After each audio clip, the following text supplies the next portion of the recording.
আমাদের নবী সাল্লাল্লাহু আলাইহি ওয়াসাল্লাম তার মেয়ে ফাতিমা রাদিয়াল্লাহু আনহাকে বলছেন, হে ফাতিমা, হে আমার কলিজার টুকরা মেয়ে, হে আমার কলিজার টুকরা মেয়ে, তুমি শোনো, পৃথিবীতে আমার কাছে যা চাওয়ার তুমি চেয়ে নাও, পরকালে আমি তোমার কোনো হেল্প করতে পারছি না।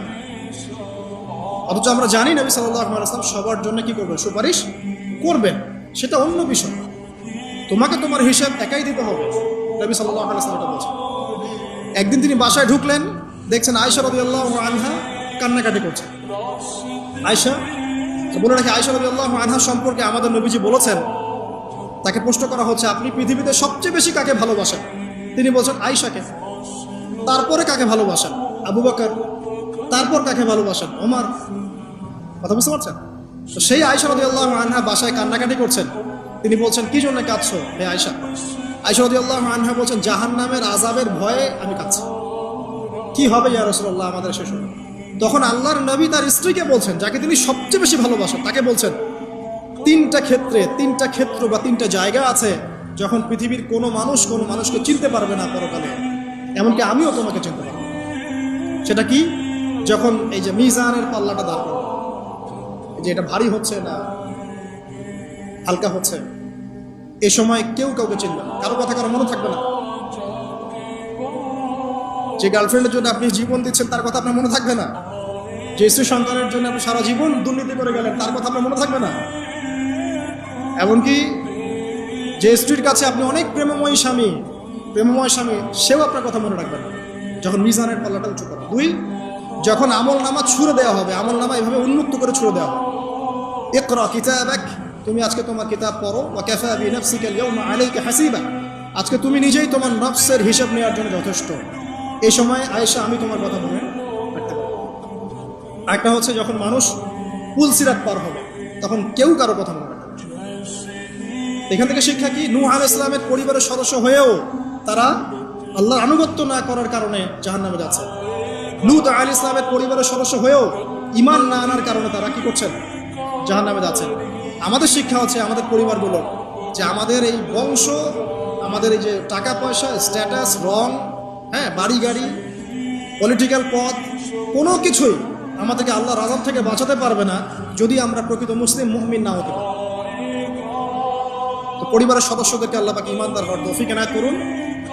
এবার আসুন সামনে, আরো সামনে যান। দেখেন, ওই যে ইব্রাহিম আলাইহিস সালাম, মনে আছে? বাবা হচ্ছে ওই সমাজের সবচেয়ে বড় লিডারের ডান হাত, নমরুদের ডান হাত। সে হচ্ছে মূর্তি পূজারীদের সর্দার, মানে মূর্তি সে বানাতো, স্ট্যাচু মেকার। ইব্রাহিম আলাইহিস সালামকে আল্লাহ পাক ওই ঘরেই জন্ম দিয়েছেন যেখানে তার বাবা একজন শিরকের কাণ্ডারী।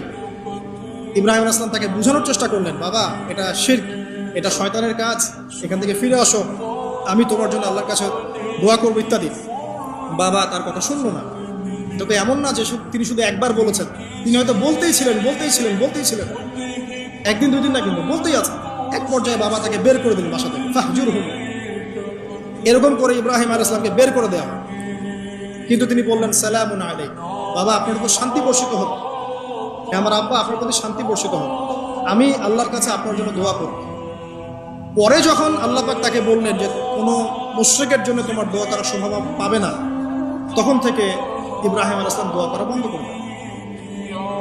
এখানে দেখেন, ছেলে, একজন যুবক ছেলে, তার মধ্যে ঈমান এসেছে, সে তার পরিবারের চলমান শিরকের বিরুদ্ধে কথা বলছে, প্রয়োজনে সে সেখান থেকে স্কিপ করেছে, তাকে বের করে দেওয়া হয়েছে, সে চলে গেছে, তারপরেও কিন্তু তাওহীদের সাথে শিরকের আপোষ করে না ইব্রাহিম আলাইহিস সালাম। সামনে যান, ওই যে তার স্ত্রী হাজরা আলাইহিস সালাম তার সন্তান এবং স্ত্রীকে রেখে আসছেন কোথায় বলেন?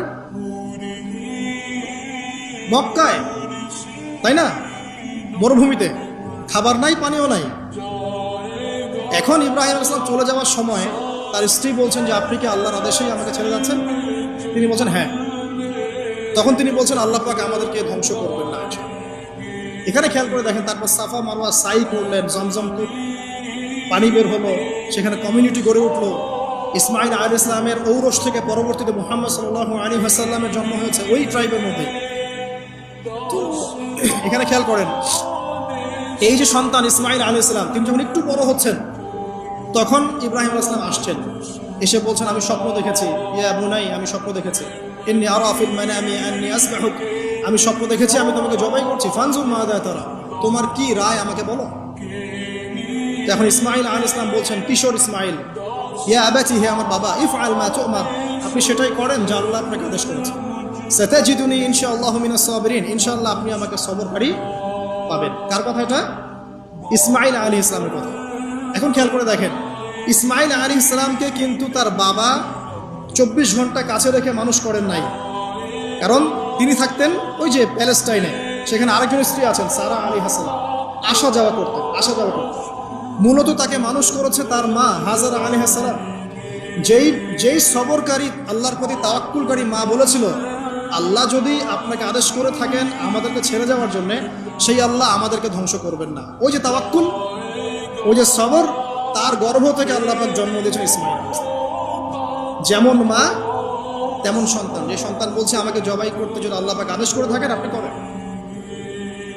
তো ঘরের মধ্যে স্ত্রীরা, আমাদের ঘরের স্ত্রীরা যদি হাজারা আলাইহিস সালামের মতো না হতে পারে, সবরকারিণী এবং আল্লাহর প্রতি তাওয়াক্কুলকারিণী, আমাদের বোনেরা, আমাদের মায়েরা যদি হাজারা আলাইহিস সালামের মতো সবরকারিণী হতে না পারে, আল্লাহর প্রতি তাওয়াক্কুলকারী হতে না পারে, তাহলে তাদের গর্ভ থেকে কশ্চিনকালেও ইসমাইলের জন্ম হবে না। কথা বুঝতে পারছেন?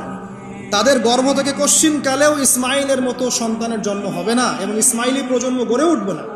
এজন্যই আপনি তাকিয়ে দেখেন, ম্যাক্সিমাম পরিবারের সন্তান এখন বেলাইনে চলে গেছে। কারণ কি জানেন? মায়ের সমস্যা আছে, শুধু বাপেই সমস্যা থাকে না, মায়েও সমস্যা থাকে। মায়ের ফিতরাত সন্তানের মধ্যে চলে আসে।